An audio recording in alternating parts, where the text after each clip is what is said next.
Muitas vezes as pessoas não sabem o que um cientista social faz. A questão agora, por exemplo, do Rio Grande do Sul.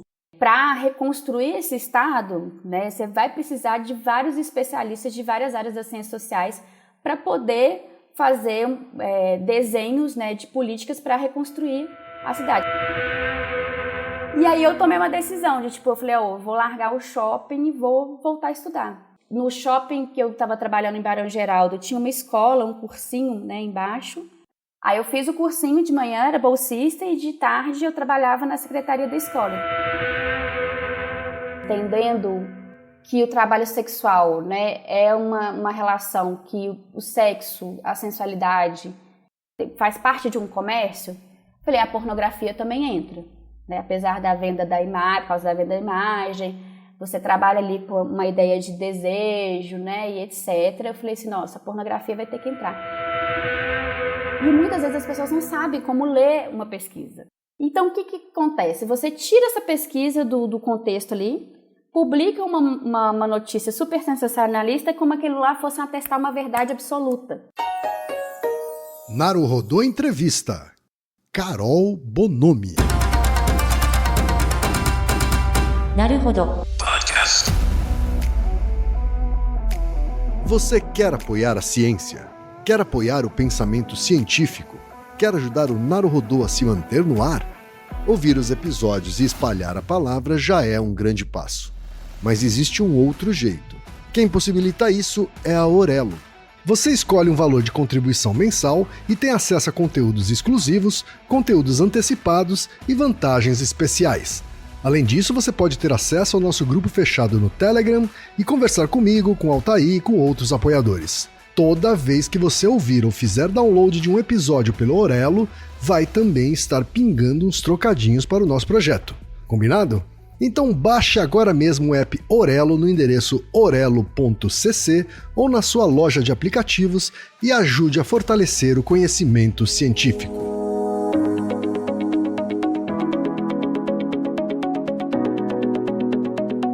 Ilustríssimo ouvinte, seguimos com a série Naruhodô Entrevista, que está trazendo conversas descontraídas com cientistas brasileiras e brasileiros que contam sobre suas trajetórias, seus pensamentos e seus campos de atuação.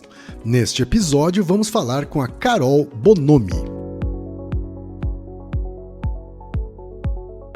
Carolina Bonomi de Menezes Guerra, ou Carol Bonomi, é doutoranda do Programa de Pós-Graduação em Ciências Sociais da Universidade Estadual de Campinas, a Unicamp. Atualmente, a pesquisa busca analisar a produção da categoria trabalho sexual por meio de articulação entre trabalho e sexualidade, para compreender as transformações dessa ocupação durante e após a pandemia. Mestra pelo Programa de Pós-Graduação em Ciência Política na Unicamp, a pesquisa de mestrado investigou os trânsitos políticos do movimento das trabalhadoras sexuais. Possui graduação em Ciências Sociais pela Universidade Estadual de Campinas e desenvolveu durante esse período 2 pesquisas de iniciação científica que se versaram sobre sociologia do trabalho e transexualidade. Participou do temático da Fundação de Amparo à Pesquisa do Estado de São Paulo, a FAPESP, denominado Contradições do Trabalho no Brasil Atual, Formalização, Precariedade, Terceirização e Regulação. É membro do Núcleo de Estudos de Gênero PAGU-CNPq. Foi educadora social do projeto de extensão PES e atuou como conselheira pedagógica. Foi educadora social da Associação das Prostitutas da Paraíba, atuando no projeto Viva Melhor Sabendo, do Ministério da Saúde e Departamento de Infecções Sexualmente Transmissíveis. Vamos então para a conversa com a Carol?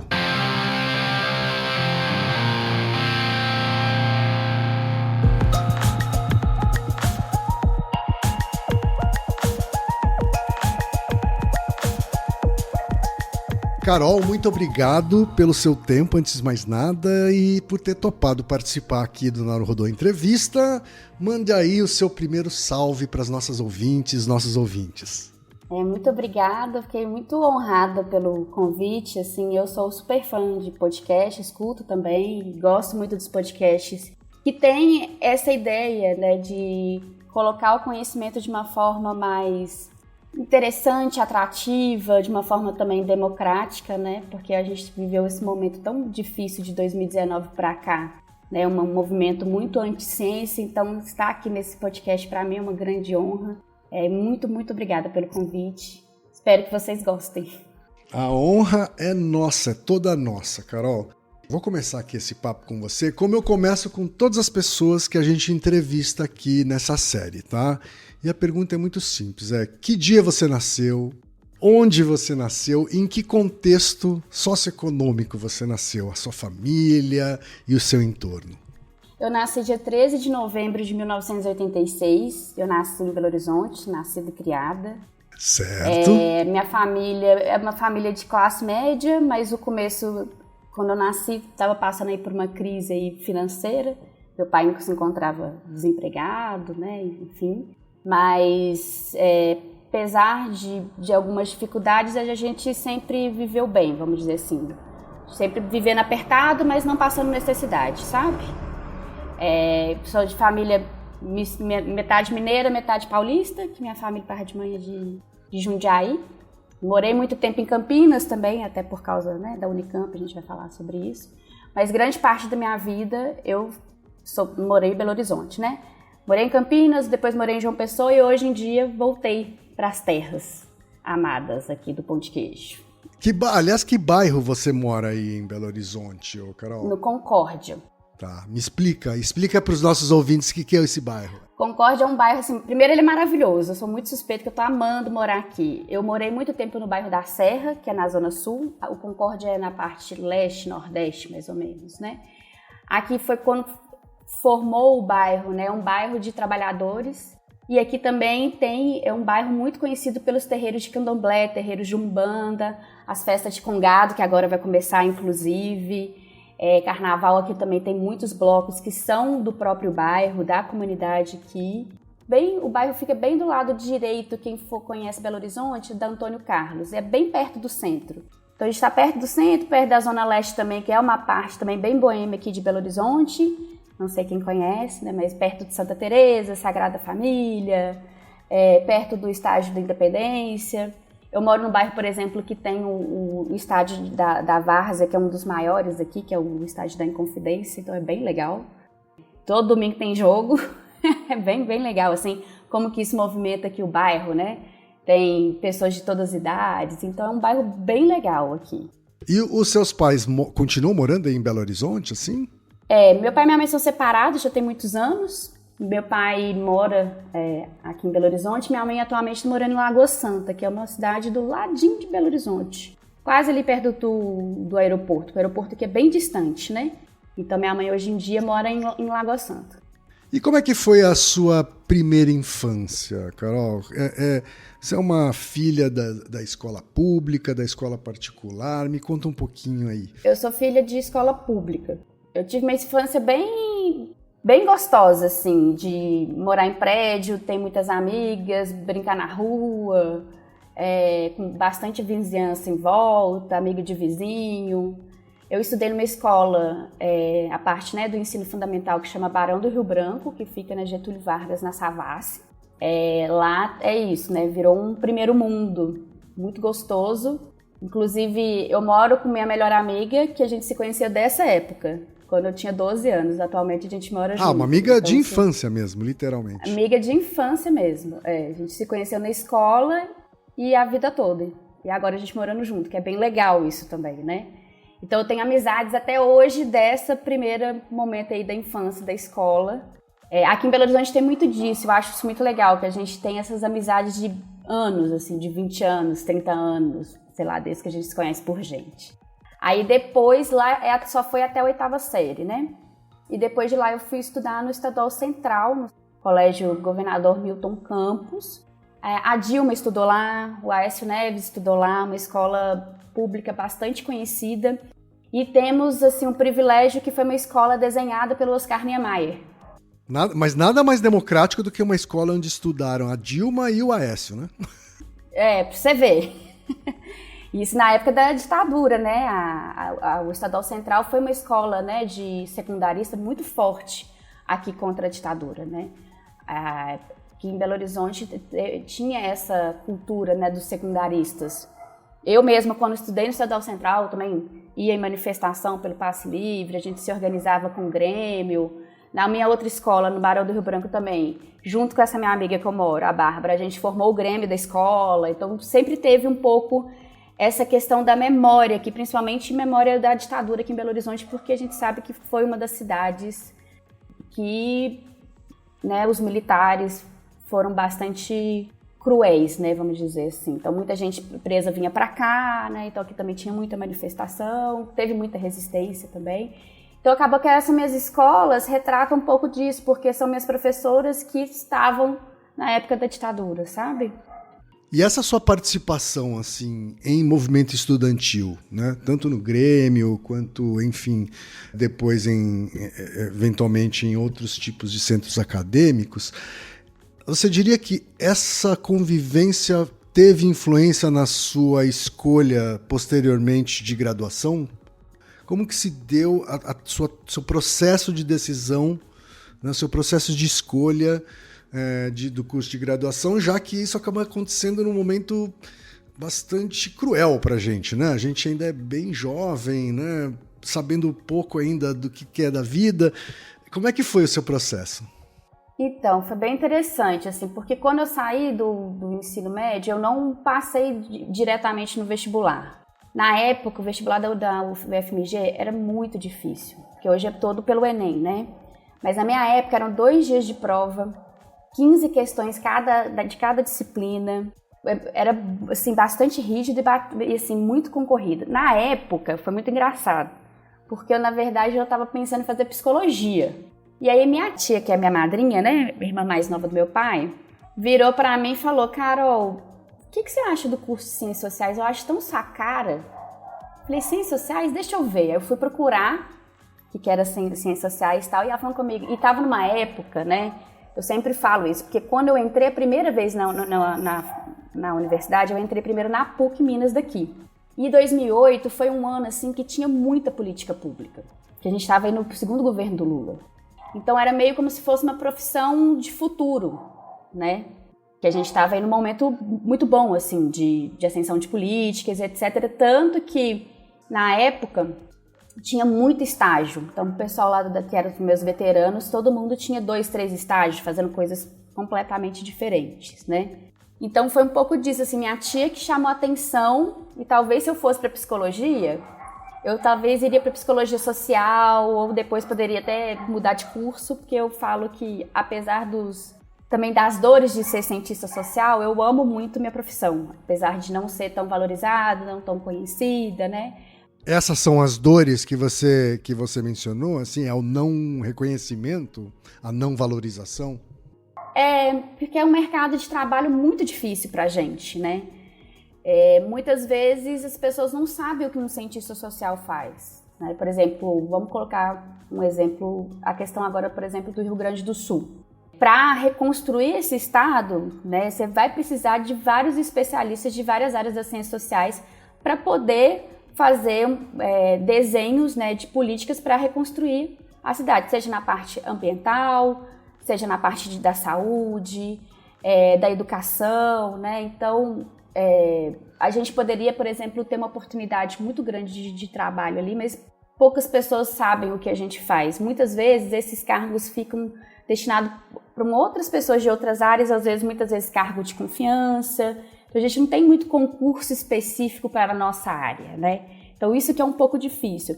Acaba que a tendência ou a gente vai para um terceiro setor, que também é um mercado também um pouco difícil, você precisa ter uma indicação, uma pessoa ali que também te coloque nessa rede de contatos, ou a academia, que é o caso que eu fiz, mas eu também tenho questões, assim, eu sou uma pessoa muito ativista, então eu quero que minha pesquisa dialogue com as pessoas, para mostrar o porquê, assim, não essa coisa utilitarista, mas assim, colocar a ciência de uma forma em conversa com as pessoas, sabe? Eu sempre tive isso.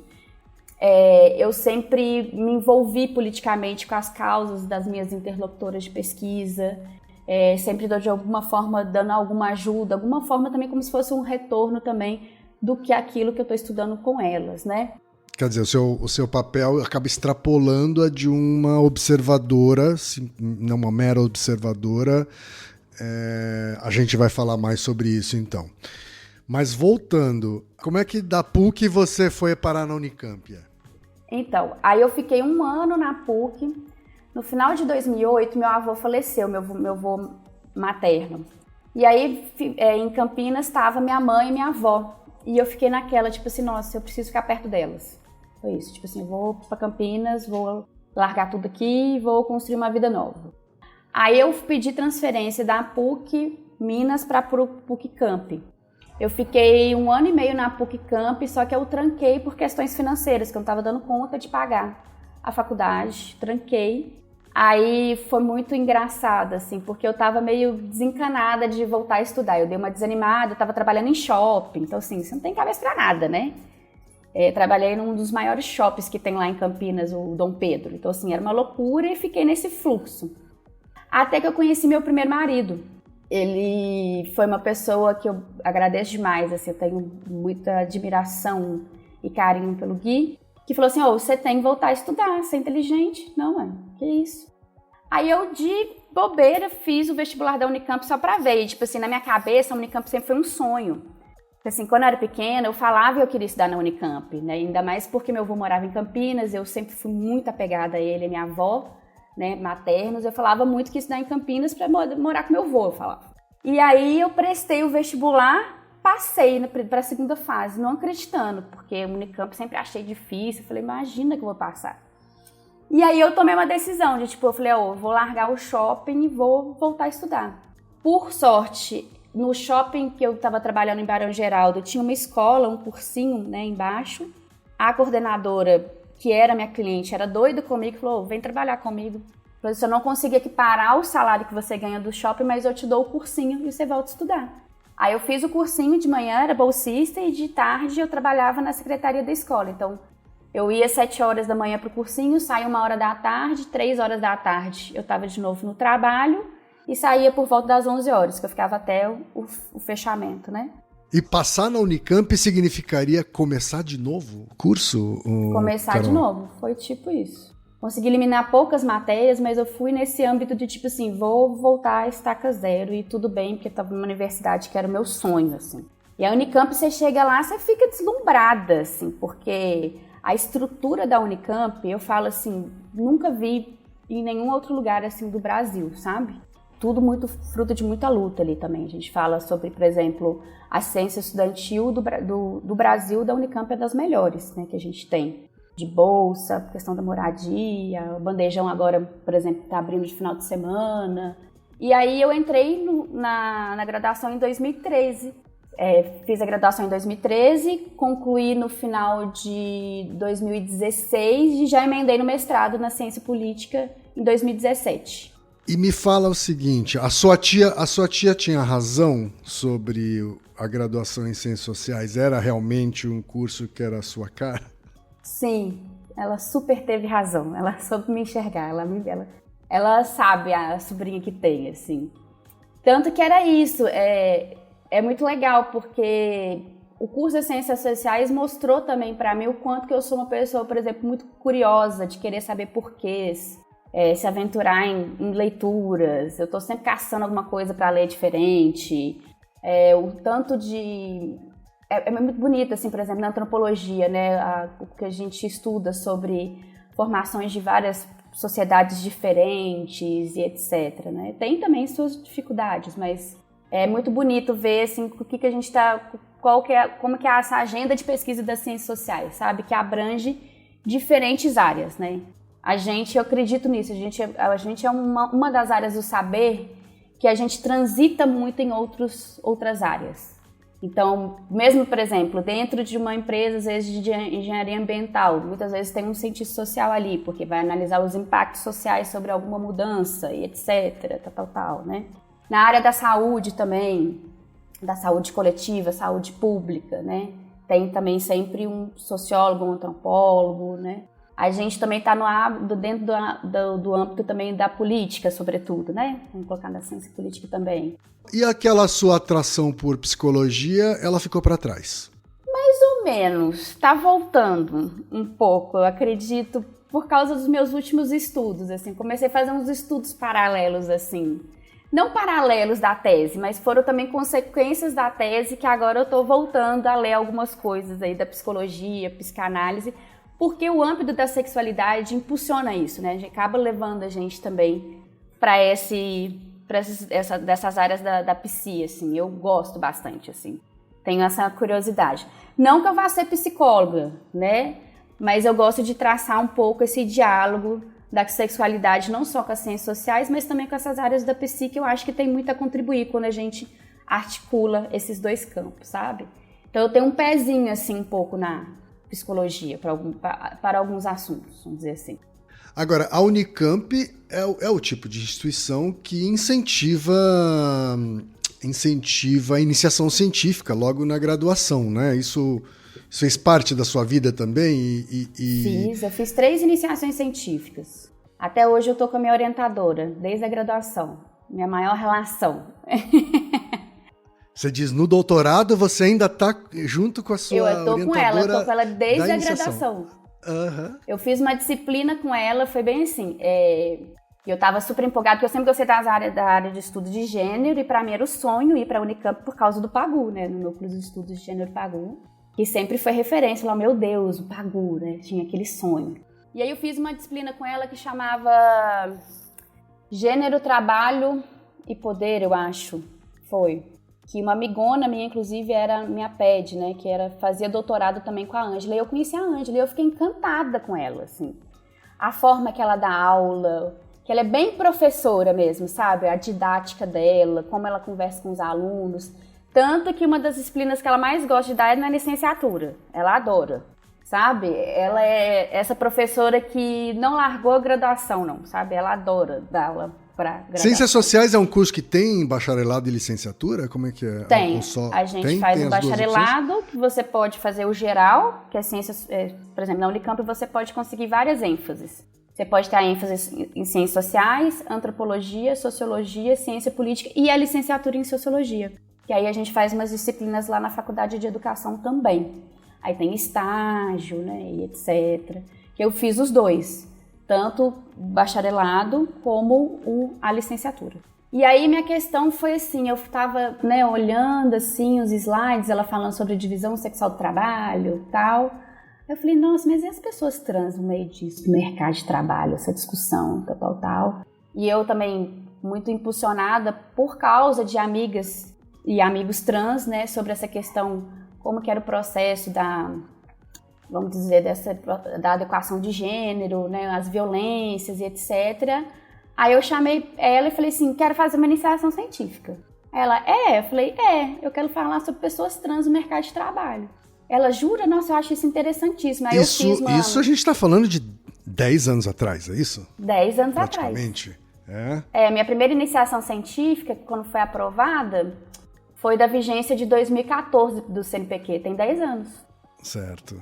E eu imagino que ainda não era tão comum alguém se interessar por esse tema. Não existia quase trabalho nenhum para falar sobre pessoas trans no mercado de trabalho. Era muito focado mais na prostituição, sobretudo de travestis, né? Mas falar sobre trabalho quase não tinha. A gente tinha né, na revisão bibliográfica na época que eu fiz, no banco de dados, a gente tinha muita discussão sobre sexualidade, né? Por exemplo, pessoas que são gays ou lésbicas que trabalhavam no telemarketing, mas não tinha questão das pessoas trans.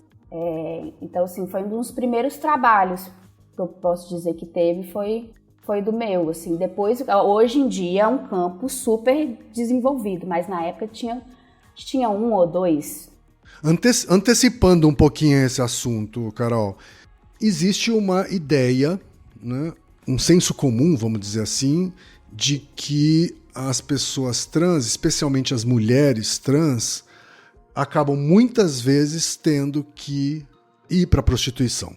Eu queria saber de você quanto mudou nos últimos 10 anos, assim, né? Já que você fez esse estudo em 2014 e está acompanhando todo esse tema até hoje, assim, né?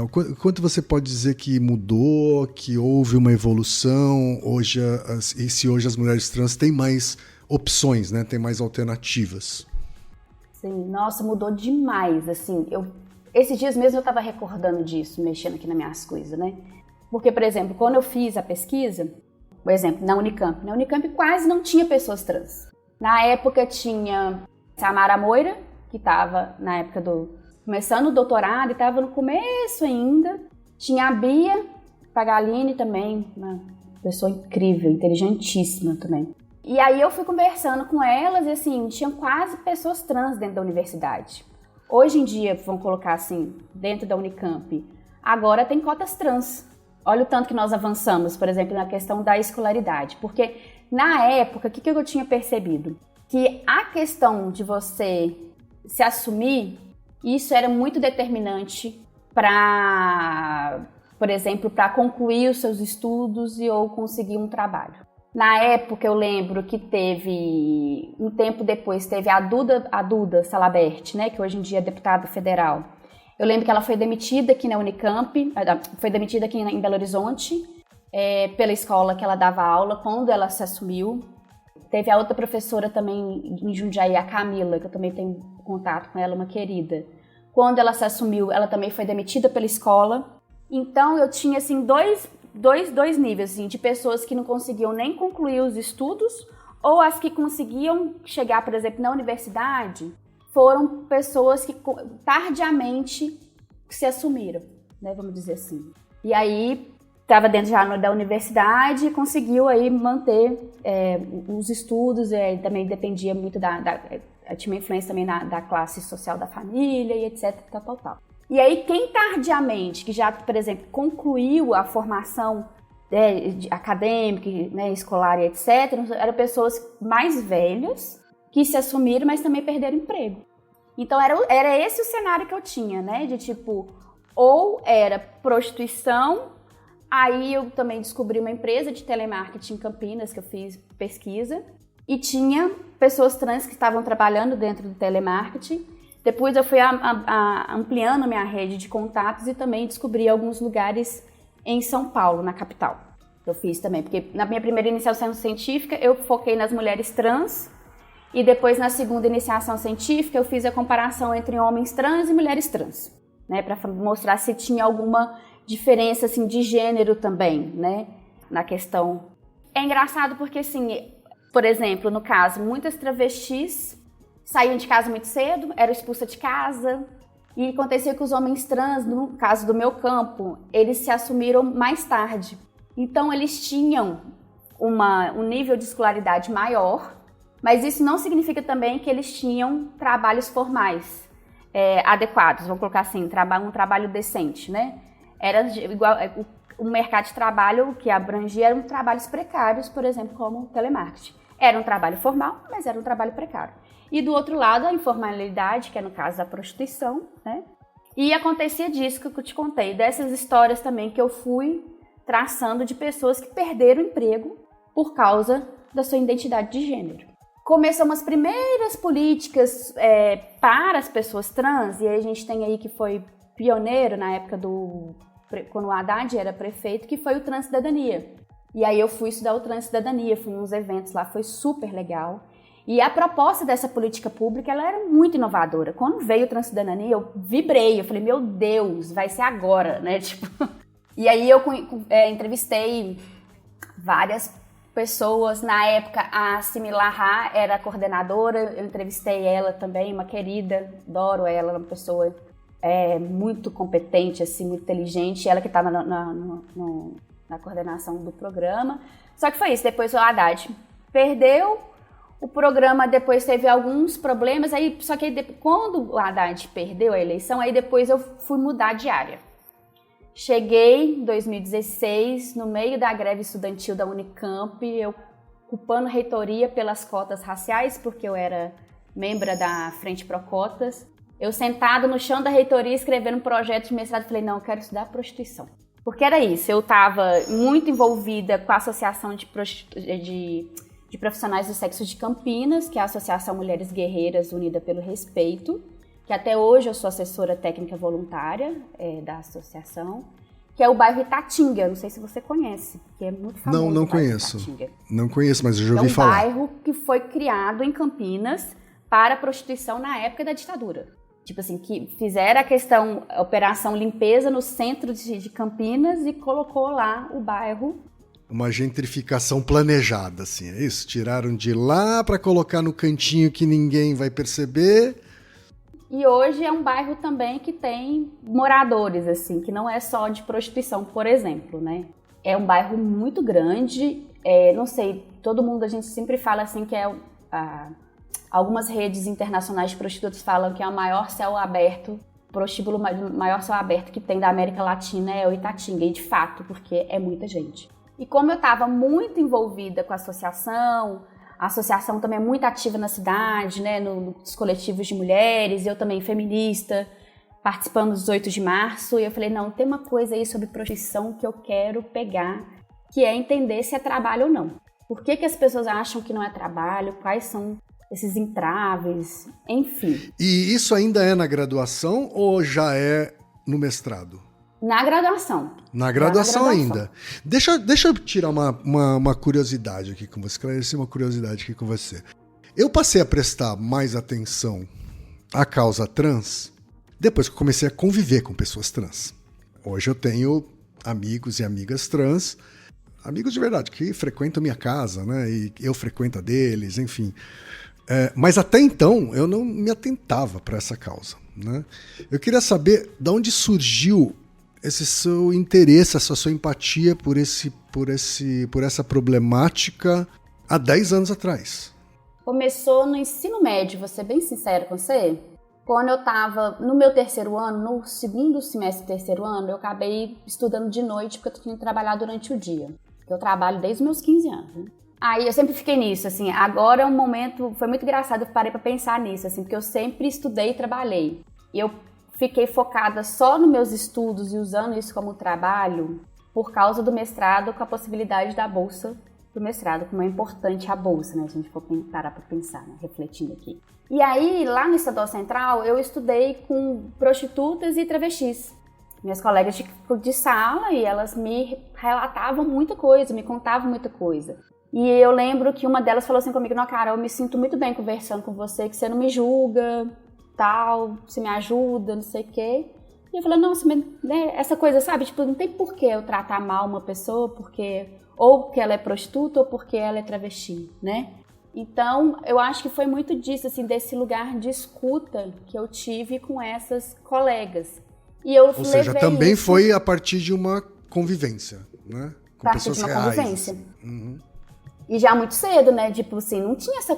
tipo assim, lógico que tinha, né? Que o movimento trans existe aí quase 40 anos. Claro. Uhum. Mas é isso, assim, hoje mas a gente não fazia tá parte momento... não fazia parte da conversa mainstream, vamos dizer assim, né? Exatamente. Por exemplo, hoje, grandes referências que a gente tem, sabe? Erika Hilton, a Duda Salabert, sabe? Tem a Keila Simpson. Então, tipo assim, tem várias referências hoje, né? Isso também, eu acho, tem a ver também com a questão da democratização um pouco da internet, né? Porque essas pessoas sempre estavam ali. Porque elas não eram vistas, né? Ou é um lugar relegado a muita violência e preconceito, né? Então, a gente está num momento muito melhor. Então, por exemplo, a gente tem um setor, né? Uma pasta dentro dos direitos humanos para as pessoas trans, né? A gente agora tem políticas destinadas à promoção do trabalho, à saúde, à violência. É uma vitória transfobia ser considerada, né, um crime. Isso é importantíssimo, ainda mais num país, né, como a ANTRA sempre divulga, que eles fazem alguns dados, né, para falar da violência que as pessoas trans sofrem no Brasil, que é um dos maiores do mundo. Então a gente está no momento, apesar de muita, vamos dizer, né, a gente tem pessoas aí que ficam falando, proferindo por transfobia, mas a gente tem um lugar agora, uma linha a qual a gente não vai retroceder mais, né? Que essas pessoas estão ocupando os espaços. Agora está tendo muita política para, por exemplo, ingresso dessas pessoas na universidade pública, não só a Unicamp, mas tem outras universidades também. Agora a gente tem várias empresas com esse pacto da promoção de igualdade LGBT, que a gente tem no Brasil, que é uma das maiores também do mundo. Então, assim, isso melhorou muito, assim, se eu for parar para pensar o que era 2014 para cá, né, 10 anos, muita coisa mudou. Apesar, por exemplo, do grande avanço conservador que a gente tem, né, a gente tem exemplos aí de deputados que eu não gosto nem de citar o nome, que são meus conterrâneos, que fica aí falando besteira, né, no plenário. Gasta o tempo do plenário, né, para atacar uma outra pessoa, atacar a dignidade da pessoa. Só que também a gente tem momentos assim que eu fico besta, tipo esses dias, né? Vai ter a questão da STF para o uso do banheiro para as pessoas trans, sabe? A gente tem um princípio da Constituição que é a dignidade humana para as pessoas. E aí a gente tem que estar na justiça para que essas pessoas tenham a dignidade de poder fazer xixi conforme a orientação da sua identidade de gênero. Assim, tipo, é um absurdo, mas eu acho também que tem que ter algo aí para botar, né, uma definição. E isso vem fruto de muita luta desse movimento social que está aí já tem quase 40 anos, né? Mas é esses contrapontos também, né? A gente tem avanço, mas também a gente tem esse momento, assim, de muito ódio, né? Que fica essas ideias horrorosas de achar que pessoas trans ficam estuprando outras pessoas dentro do banheiro, pelo amor de Deus, né? Tipo, se for assim, banheiro de casa, banheiro unissex, todo mundo usa o banheiro, né? Então, assim, eu fiquei refletindo sobre isso, né? Tipo, o que eram as discussões de 2014 e agora, como que a gente está avançando, né? Eu fico muito feliz, assim, eu gosto, assim. Apesar de tudo, né, há uma evolução, né? De vez em quando eu recebo umas notificações de pessoas, assim, baixando o meu TCC, porque eu fiz o meu trabalho de conclusão de curso, que eu juntei minhas iniciações científicas e falei, não, tem que fazer um TCC sobre isso e deixar. Então, volta e meia eu vejo pessoas que vão lá, procuram, baixam, eu acho isso interessante, porque também faz parte de uma história aí, né, dessa agenda de pesquisa, e com certeza agora tem vários trabalhos que eu já vi. Às vezes eu me pego, assim, no momento de procrastinar, que eu falo que eu fico procrastinando lendo outras coisas. Aí eu pego o mestrado de não sei aonde e fico lendo, como se não tivesse um monte de coisa do doutorado, sabe? Porque é isso, eu gosto de estar em contato. Uhum. Esse trabalho da iniciação científica, né? É esse que o título é Entre o Laudo e a Carteira, é isso? Isso, exatamente. Transformações no mercado de trabalho. Tem alguma coisa que tá lá e que você diria que ainda é uma verdade? Apesar de toda essa evolução? Eu lembro que na parte da conclusão... Eu sei que faz bastante tempo, né? Mas enfim. Eu tô querendo me recordar aqui, mas eu escrevi em 2016, né? Mas eu lembro dessa questão da política pública sobre da promoção ao trabalho, né? Porque sempre é uma questão. Uhum. Principalmente quando a gente cruza com a questão da prostituição. Assim, ainda hoje a gente tem uma categoria de trabalhadores, né, de trabalhadoras sexuais muito grande de pessoas trans, né, travestis e etc. Porque é algo que a ANTRA fala e é verdade, né? A prostituição não pode ser algo compulsório dessas pessoas.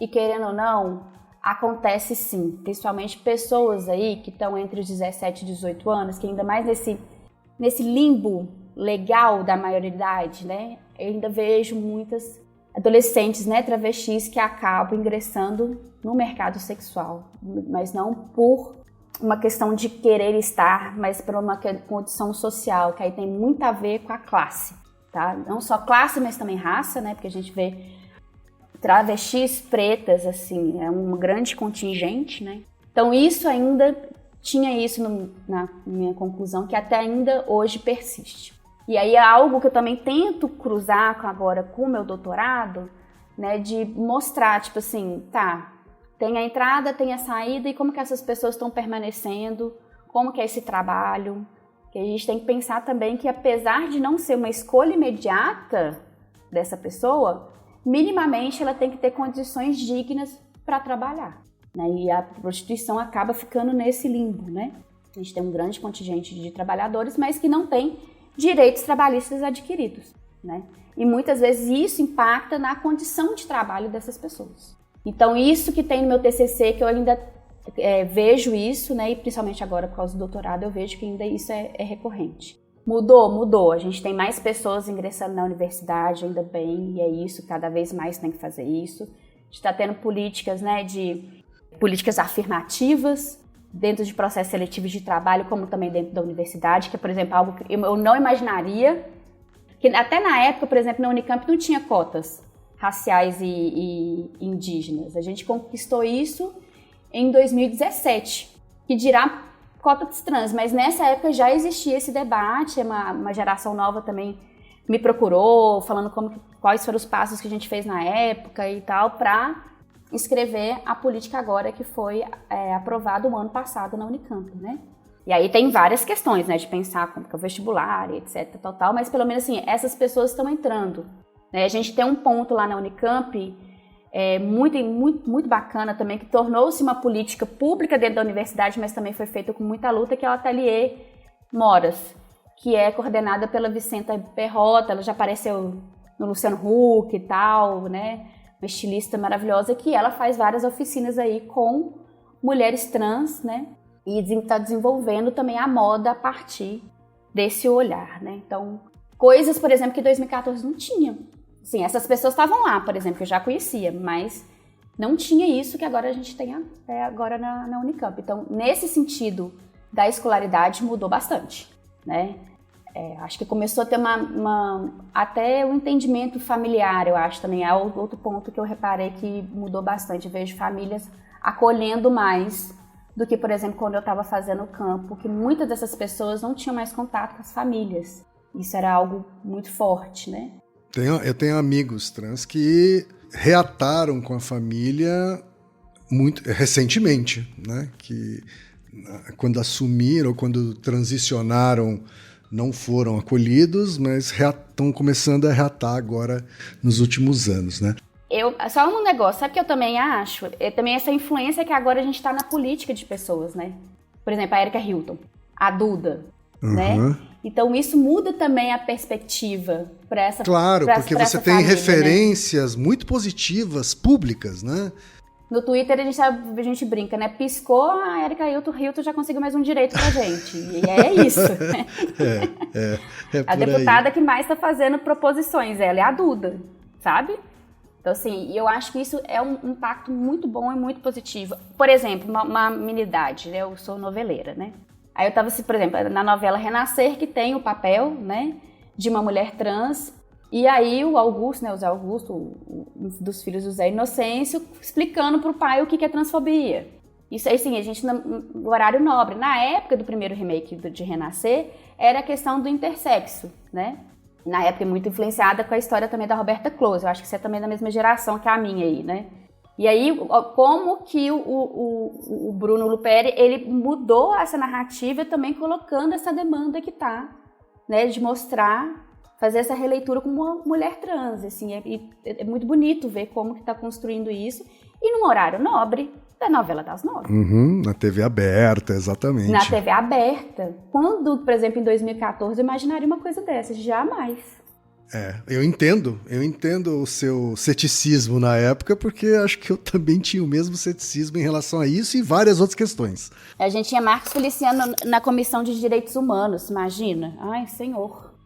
Carol, você falou que da graduação você já foi direto para o mestrado, né? Inclusive mantendo a orientadora, a professora Ângela, né? Em que momento da graduação você chegou à conclusão de que iria seguir a carreira acadêmica? Eu sempre quis fazer pesquisa. Eu sempre fui curiosa. Eu brincava assim, quando eu era pequena, eu queria ou ser chacrete ou ser investigadora. De querendo ou não, eu sou um pouco dos dois, vamos dizer assim. E aí, foi essa coisa assim, de ver minhas professoras na Unicamp sempre foram minha inspiração. E ler os artigos delas, vendo como é que construía a pesquisa. Por exemplo, eu sempre gostei muito de aula de metodologia. E eu falei, nossa, eu quero fazer isso, porque qual que também era o meu entendimento? Eu falei, da onde que surgem as políticas públicas? De pesquisa. A gente precisa de pesquisa para a gente fazer boas políticas públicas. Então, para mim, tinha esse negócio de eu ser muito curiosa, de querer entender as coisas e etc. E também pensar assim, nossa, o trabalho que a gente faz é muito importante, porque assim, não tem como a gente fazer nada disso, né? Tipo assim, não tem como a gente fazer política pública sem isso. E aí, por exemplo, Ângela mesmo já participou de algumas políticas na época do primeiro governo Lula. A Adriana Piscitelli, que é a minha orientadora também, por exemplo, a lei de tráfico de pessoas, que foi alterada em 2016, ela fez parte da comissão por causa das pesquisas dela. Então eu falei assim, nossa, esse foi o estralo, sabe? Tipo assim, olha, eu quero ser assim, quero fazer isso. Quero fazer pesquisa pra gente produzir aí também direitos, né? Então eu sempre fiz um pouco essa articulação desses dois âmbitos, sabe? Da ciência junto também com o bem-estar social, né? Tipo...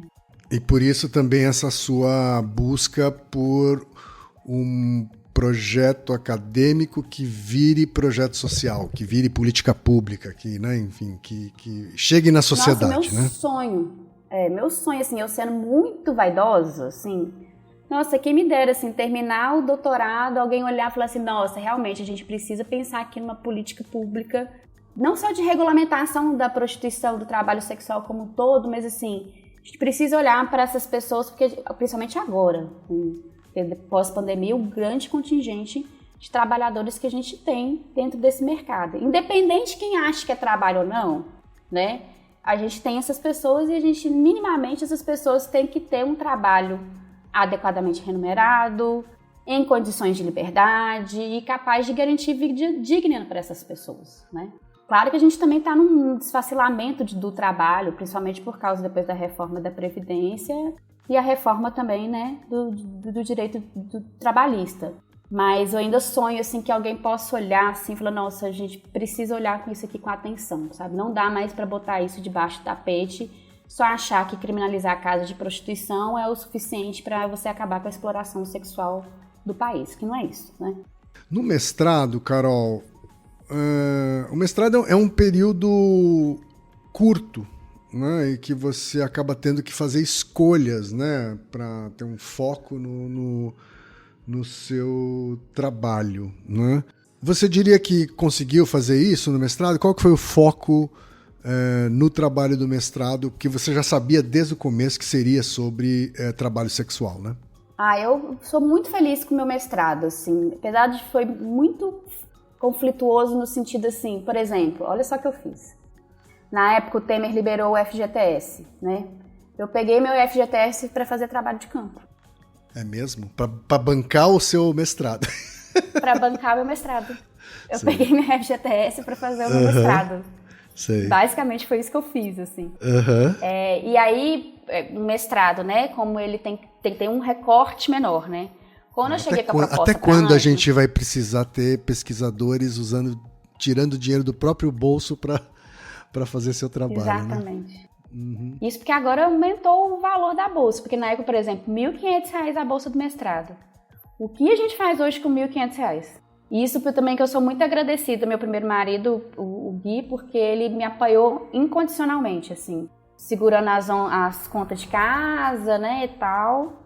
Sou imensamente grata a ele, né? Ele foi muito companheiro mesmo, assim, e também ele me estimulava muito intelectualmente, porque ele é um gênio, né? Então, assim, ele me estimulava muito e falou, não, faz isso, você tem que fazer, faz que você consegue. Falei, beleza, bora. Eu fui. E aí, o que aconteceu? Eu sou muito melogomaníaca com temas, assim. Eu já queria pensar assim, se trabalho sexual é trabalho, né? Aí a Ângela falou, não, calma, vamos fazer um recorte aqui, que mestrado é 2 anos. E mestrado passa muito rápido. E no programa da ciência política é muito exigente, a gente tinha muita disciplina. Eu fiz 8 disciplinas no mestrado. 1 ano e meio fazendo disciplina. Então eu estava fazendo disciplina e fazendo trabalho de campo. E aí, como eu era muito próxima da Associação Mulheres Guerreiras, eu fui conhecendo o movimento brasileiro de prostitutas. Eu fui num evento no Sesc que eu conheci a Lourdes Barreto, que é uma grande referência no movimento de prostituta. Ela que formou o movimento junto com a Gabriela Leite, ela é de Belém do Pará, que ela formou lá. E eu escutando a história, eu falei, nossa, eu pensei assim, nossa, mas engraçado, né? Eu vejo um monte de pesquisa sobre prostituição falando de associações específicas, mas ninguém falou do movimento como um todo, assim, e tal, né? Conhecia vários trabalhos, né, de Belo Horizonte, por exemplo, da Letícia Barreto. Tinha a Aline Tavares, também uma amiga e uma grande referência que eu tenho, que também estudou Associação Mulheres Guerreiras, uma história ao todo, mas eu falei assim, mas tem uma história de um todo aí. E aí, o que eu pensei? Falei, se eu estou tratando prostituição como um trabalho, preciso falar dessa organização política que está aqui em prol dos direitos dessas mulheres, como se fosse sindicato. Na mesma analogia da sociologia do trabalho, assim, falei, vou ali estudar então um sindicato, vamos colocar assim, né? E aí foi que eu fiz o mestrado sobre a história política desse movimento, que também tem aí seus 37 anos, né? Que começou também na época da ditadura, que enfrentou muitas coisas, e elas conseguiram se organizar mesmo a partir da violência e do estigma, e não era tão visível. Se a gente for pensar em outros movimentos sociais, é um movimento ainda que não tem tanta visibilidade. Por exemplo, o movimento LGBT, né, os movimentos feministas, movimentos negros, ambientalistas, é sempre um pessoal que fica até a mesma margem nessas lutas sociais. Você acha que tem um componente moral para essa marginalização, assim? Com certeza. E tem uma coisa delas, né? Tanto que o título da minha dissertação chama Mulher da Vida é Preciso Falar, que é o primeiro encontro nacional, né? Eu fiz também essa homenagem, né? O título, porque essas mulheres não estão nesse estereótipo que a gente fala da puta imaginada. O que é a puta imaginada, né? Essa história de sofrimento, de exploração, de mulheres que são amarradas, igual muitas vezes é retratado na mídia. Essas mulheres, apesar das adversidades, apesar da violência, elas se organizam politicamente em prol do direito dessas pessoas. Então, assim, a gente tem quase uma associação por Estado, vamos dizer assim. Se não fosse essas associações, o mínimo de direito essas mulheres não teriam.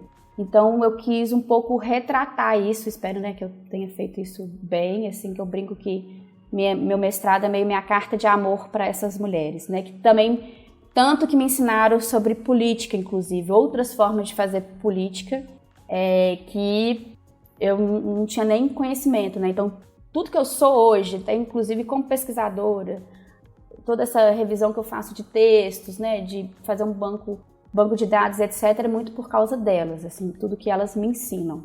E aí foi isso, eu falei, não, vou. Aí o que eu fiz? Voltou um período que elas começaram a se organizar para fazer encontros nacionais. Então, retratei essa história do movimento a partir desses encontros nacionais. Então, eu fui para Belém do Pará, eu fui para Teresina, eu fui 2 vezes para São Luís, 2 vezes em João Pessoa, que depois fui trabalhar em João Pessoa na Associação de Prostitutas da Paraíba, minha segunda casa. Uhum. Também eu sempre brinco assim que os melhores chefes que eu já tive de trabalho foram as putas, né? Os melhores chefes, assim, de relação trabalhista, né? Uhum. Fui para Bahia, fui para o Rio de Janeiro, fui para Porto Alegre. O que mais onde eu fui? Enfim, rodei. E o que eu fazia para poder fazer trabalho de campo, né? Porque o dinheiro também acaba. Como elas estavam fazendo os encontros nacionais? Os encontros nacionais, eles são feitos a partir de editais públicos que elas tentam, né? Escrevem projeto, principalmente do Ministério da Saúde. Depois precisaria fazer o relatório. Então eu meio trocava. Tipo assim, olha, eu faço o relatório para vocês e aí, por exemplo, vocês podem contribuir com a hospedagem e alimentação para mim. Eu pagava minha passagem, né? E a gente fazia isso. E deu super certo, que aí eu consegui viajar o tanto que eu viajei, né? A partir disso. E aí eu concluí no tempo certinho, assim. Porque o que acontece também? Eu não tinha perspectiva de trabalho formal. E eu tinha esse sonho de fazer o doutorado também, de ser doutora. E eu sempre falava isso, que eu ia fazer o doutorado no programa das Ciências Sociais, na linha de estudo de gênero. Era a única certeza que eu tinha na minha cabeça, que eu ia... Aliás, deixa eu abrir um parênteses aqui. Reparei que você fez a graduação em Ciências Sociais e após o mestrado em Ciência Política, né? Me explica essa diferença estrutural aí da academia, né? Por que foi uma pós-graduação na Ciência Política, sendo que poderia ter sido em Ciências Sociais ou não, enfim? Lá na Unicamp, no mestrado, a gente tem um programa que é da Sociologia, da Antropologia e na Ciência Política, e na Demografia. O que acontece? No mestrado, a Ângela só orientava na Ciência Política. Então foi para manter a sua orientadora, então. Manter minha orientadora e também porque eu falei, não, porque o pessoal lá brinca que eu sou uma cientista política muito antropóloga, porque foi isso, eu fui para Ciência Política para fazer etnografia. E era uma época, inclusive, muito interessante isso, que eu tenho um professor que também é muito meu amigo, né? O Frederico de Almeida e a Andréa Freitas, que são minhas grandes referências também, assim, tenho muito carinho, admiração, amor por eles. Porque até então isso não era uma questão na ciência política. Então, quando eu submeti meu projeto, e eu não esqueço disso, assim, o Fred que estava, os dois estavam na minha banca, inclusive, né? Muito engraçado, eles perguntando se eu ia dar conta, mas como é que eu ia fazer? O que é isso, etnografia política? E aí começou uma discussão dentro do próprio departamento de fazer etnografia. E tinha eu e a Débora, uma amiga minha, a Débora Zanini, que estava fazendo etnografia online, mas também etnografia política. E a gente começou a movimentar eventos no programa. Nessa época a Andréa era coordenadora e impulsionava isso muito na gente. E aí começou essa discussão. E a partir desses nossos 2 trabalhos, que o pessoal começou a fazer mais etnografia dentro da ciência política. Não era uma metodologia comum na ciência política. Não, o pessoal era assim, ou muita discussão teórica, né? Teoria clássica, política e etc. Ou assim, né, mais quantitativas, né, com base de dados, ou questão de pesquisa de opinião e etc. Tal. Então foi muito legal. E eu tive assim, uma sorte também, que eu tive uma turma de doutorado, de mestrado, eu tive do mestrado e no doutorado, inclusive. Uma turma de mestrado muito boa, muito companheira, e a gente trocava muito. Então, assim, a gente era muito empolgado uma com a pesquisa do outro. Então, nas aulas que a gente tinha de metodologia, que a gente fala, né, brincava que a gente chorava as pitangas, né? Porque as pessoas veem a pesquisa ali pronta, não sabem os bastidores, né? Que, quem assim, vê cara não vê corre, né? A gente chora, acontece alguma coisa no trabalho de campo, muito triste. O meu, então, na época, por exemplo, aconteceu o falecimento de uma grande referência lá na associação. Eu fiquei arrasada, eu não conseguia fazer nada durante isso, um mês. Eu fico imaginando isso, assim, né? O quanto o seu trabalho de campo acabou mexendo com suas emoções, né? Demais, eu sou muito emocionada, eu não consigo não sentir, sabe? Então, assim, eu sofria junto, eu brigava junto. Muita gente fala assim, esse lugar do distanciamento e tal. Tem, claro que você precisa, mas tem momento ali que você não consegue. Então, por exemplo, eu estava estudando movimento social. O movimento social tem conflito. E muitas vezes o conflito gera políticas dentro do próprio movimento. Mas também me vi momentos que tive tensões também. Porque um momento que eu coloquei minha opinião de uma forma equivocada e etc, né? Então, a gente também tem esse lado nosso humano pesquisador. A gente não é uma máquina, né? Então, assim, eu sou, até hoje, né? Sou completamente envolvida. Eu gosto muito do que eu estudo. Eu acho que eu não conseguiria estudar outra coisa. Mas também eu tenho seus ônus também, né? Na internet direto. As pessoas me acusam, me imputam crime das piores coisas do mundo, assim, né? Tem gente que fica me chamando de pedófila, que eu sou a favor de exploração sexual, porque o sexo entra nesse lugar sensível, né? Então, e muitas vezes as pessoas não têm as informações adequadas, por exemplo, sobre leis e etc. E mesmo assim, quando a gente quer botar, é um diálogo assim que exige bastante, porque o senso comum ele já tem uma opinião ali formada sobre a ideia de prostituição e etc. Que as pessoas não fazem distinção de prostituição e exploração sexual, né? Porque a gente tem esses problemas conceituais, né?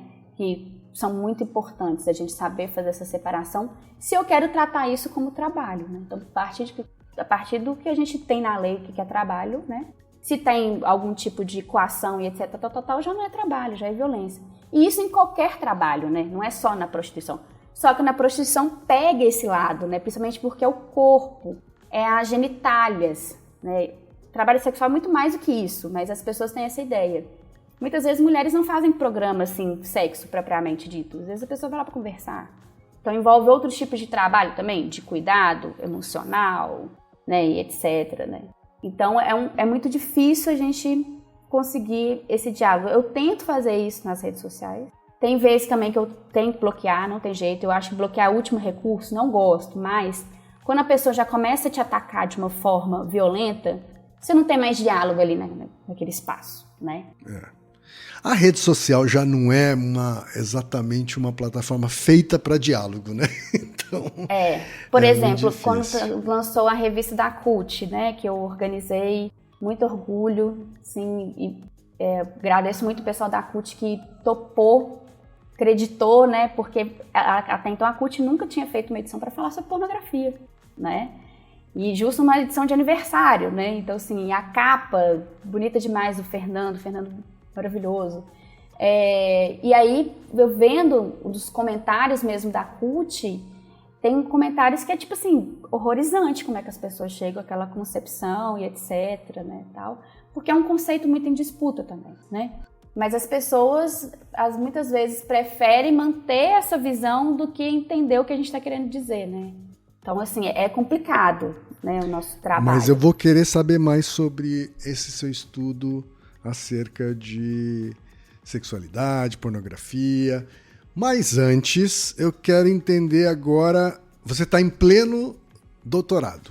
Estou em pleno doutorado. Pleno doutorado. Você acha que termina quando? Se Deus a quiser. Pergunta. Exu vai proferir. Eu espero até o final do ano que vem. Eu estou agora no processo, finalmente, de acabar com minha qualificação, porque é isso. Eu comecei o doutorado em 2019, eu estou atrasada, assim, vamos colocar. Estou dentro do prazo da Unicamp, assim, mas estou atrasada, mas o que acontece? Teve uma pandemia. Exato. Meu objeto hoje de pesquisa não era o que eu queria no começo do doutorado. Eu queria fazer uma etnografia dentro dos cabarés, dentro das casas de prostituição. Eu queria ficar só naquela unidade muito específica do trabalho sexual, para meio contar o cotidiano, como que é e etc. Porque a casa de prostituição no Código Penal, no artigo 229, né, que fala sobre equipara a casa de prostituição como local da exploração sexual, né? E eu queria mostrar exatamente o contrário, né? Como que o problema dessa conceitualização do Código Penal que equipara a casa de prostituição com exploração sexual e mostrar esse cotidiano dessas pessoas. Essa era a minha intenção original. Beleza, 2019, primeiro ano do impronunciável, que eu não cito o nome dele, o ilegível, já cortando um monte de bolsa. Terminei as disciplinas, né, que primeiro ano sempre é isso, tanto no mestrado como no doutorado é destinado só para as disciplinas, né? Na hora que eu ia começar a fazer trabalho de campo, começou a pandemia. E aí eu acompanhei o fluxo dessa transição do trabalho presencial com o trabalho online, a partir das minhas interlocutoras de pesquisa. Até então, eu estava passando longe de trabalho sexual online. Tipo assim, não era a minha questão, né? Só que é isso, a gente viveu uma pandemia, a gente vai ter que falar sobre isso, principalmente. É muito importante agora a gente fazer essas pesquisas. Igual que, por exemplo, teve da sífilis, teve do HIV e agora da pandemia. Então aí eu fui também conduzida junto com essas, principalmente as mulheres, né, a esse também olhar como que qual que eram os processos de transformações do trabalho sexual durante a pandemia. E uma profissão como essa, um trabalho como esse, né, que pressupõe um encontro presencial entre a profissional e o cliente, né? Como foi isso, assim? Qual foi o impacto que teve na vida dessas profissionais? Vou te falar bem real. A zona só fechou 15 dias. Sabe aquela primeira quinzena, assim? Depois eu fui recebendo fotos de mulheres trabalhando com máscara na rua. E não tinha como essas mulheres pararem de trabalhar, que era a única fonte de renda. A única fonte de renda, exatamente. Por isso que eu perguntei. Não tinha ainda auxílio emergencial, que demorou para sair, né? O auxílio emergencial. Então, elas foram criando dinâmicas para poder trabalhar, né? Por exemplo, na hora de fazer sexo, não fazer frente a frente, fazer sexo mais de costas, trocava as toalhas, álcool em gel e rezar pelo melhor. Basicamente foi isso. Isso quem trabalha realmente presencial, porque tem diferenças, né? Por exemplo, eu vejo isso também muito, algo, né, também dados aí, algo geracional também, que as mulheres que são, vamos colocar assim, veteranas, vamos colocar assim, que já têm uma carreira de 20, 30 anos no trabalho sexual, não conseguiu se adaptar com o online. não achava seguro online. E se mantiveram no presencial, nas casas e etc, tal. Não se sentiam seguras de marcar encontros com clientes simplesmente pelo WhatsApp. Casa, exatamente, porque você está na casa, minimamente você tem uma segurança ali. Você tem a gerente, você tem a dona de casa, você vê segurança, o cliente, geralmente enfim, é um cliente que já é um cliente fixo, né? Então, online você não sabe, qualquer pessoa entra lá no site, né? Então, assim, e aí você tem que fazer esse trabalho de uma forma muito autônoma. Então, ou você aluga um flat, ou você vai para um motel. Aí o motel, você tem que ter uma relação com a galera ali do motel, para você ter minimamente segurança. Aí você tem que criar vários dispositivos de segurança para saber que a pessoa não vai te dar bolo para chegar no motel, por exemplo. É tudo isso quando você está fazendo o trabalho de uma forma autônoma, vamos dizer assim, né? Só que aí, por exemplo, uma parte, né, das interlocutoras começaram a migrar para o OnlyFans, para o câmera privê, e aí a gente vai tendo essa diversificação do trabalho sexual, que é muito, assim, interessante, como também o trabalho sexual acompanha também como outros trabalhos, tipo o iFood, o Uber, porque as pessoas começaram também a complementar a renda através das plataformas sexuais, né? Então, em vez de ir para o iFood e etc., estão vendendo conteúdo adulto. Óbvio, né? Não vou falar isso de uma forma crítica. Isso também muito impulsionado com essas matérias de tipo, vendeu a PEC do pezinho, a pessoa ganhou não sei quantos R$1.000, que tem esse deslumbre. E o trabalho não é isso, porque é um trabalho muito difícil. Eu tenho uma interlocutora que é minha amiga hoje em dia também, assim, muito minha amiga. Eu lembro quando eu fui entrevistá-la, eu falei assim, me conta da sua jornada de trabalho. Ela falou, cara, minha jornada de trabalho já começa na hora que eu acordo e pego o celular. Então você tem uma jornada de trabalho completamente exaustiva, porque você fica o dia inteiro online, porque você tem que ficar alimentando as suas redes, tem que criar engajamento, aí você tem grupo privado do Telegram, você tem que filmar, você tem que editar, você tá entendendo? Tipo assim, não para. E aí eu fui vendo também como foi mudando, por exemplo, antes tinha umas fronteiras um pouquinho mais delimitadas entre o online e o presencial. Então, quem fazia camming, fazia camming. Quem fazia conteúdo, fazia conteúdo. O conteúdo começou mais na pandemia, né? E quem trabalhava presencial, trabalha presencial. E quem gravava para filmes, gravava filmes. Hoje a gente vê as pessoas migrando de vários tipos de serviços sexuais. Então, por exemplo, tem uma pessoa, né, que eu entrevistei, que ela faz programa presencial, ela usa o site de acompanhante, mas ela também tem um privacy e ela também faz filme. Então a gente vai vendo, para dar conta dessa renda, essa pessoa foi começando a diversificar o seu trabalho para poder dar conta. Antes, você só tinha o trabalho presencial que dava conta e agora não tem mais. Então você tem que ir diversificando o seu trabalho para poder dar conta da sua renda. E você diria que uma profissional dessa, por exemplo, que é multiplataforma, ela preferia a dinâmica de antigamente?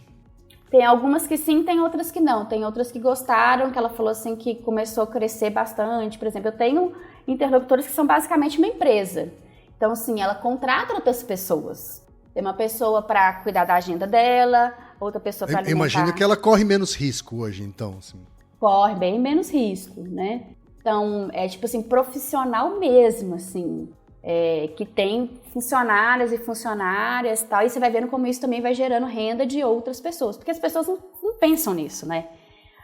Como que o trabalho sexual gera renda de várias pessoas. Por exemplo, no Itatinga, basicamente o bairro é mantido pela prostituição, né? A prostituição tradicional dos programas, né?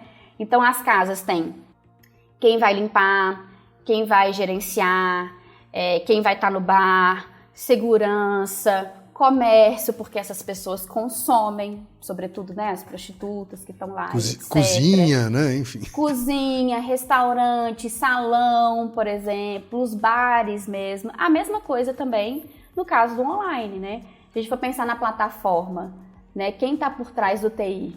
O tanto de gente que está envolvido para fazer aquela plataforma. Então, assim, trabalho sexual, ele gera renda, né? Ele também movimenta a economia, e movimenta pra caramba. Só que é muito doido, porque a gente tem isso aí, a gente tem um contingente de pessoas que trabalham, mas não tem direito. Porque a sociedade prefere fingir que não existe. Que não existe, ou só ficar nesse discursinho raso, pequeno, de tipo, eu não concordo. Tá bom, eu não concordo com tanto de coisa. Mas a gente tem essas pessoas que precisam de direitos, né? Da mesma forma que agora está essa discussão, por exemplo, da regulamentação do iFood, né, da Uber. A gente também teria que ter sobre o trabalho sexual, sabe? Então, tem esses problemas, e muito impulsionado por causa do nosso Código Penal, que é muito caduco para o trabalho sexual. Porque primeiro se trata como crime, né? Tem isso. A gente tinha que saber se diferenciar. Segundo, né, que tudo no trabalho sexual só está envolvido na área penal. A gente tem a classificação brasileira de ocupação, que também foi um direito que o movimento brasileiro de prostitutas conseguiu em 2002, que foi também, eu acho que foi assim, um ano ouro assim, do movimento, sabe? Porque teve uma grande campanha. Muito recente, né? Muito recente. Para a profissão que é conhecida como a mais antiga de todas, né? Só em 2002 ser regulamentada ou ser reconhecida trabalhisticamente, né? Como uma ocupação, sim, né? Dá o direito para elas como trabalhadores autônomos, que não dá nada também, né? Porque você tem que pagar seu INSS, tal, e tem um monte de dificuldade.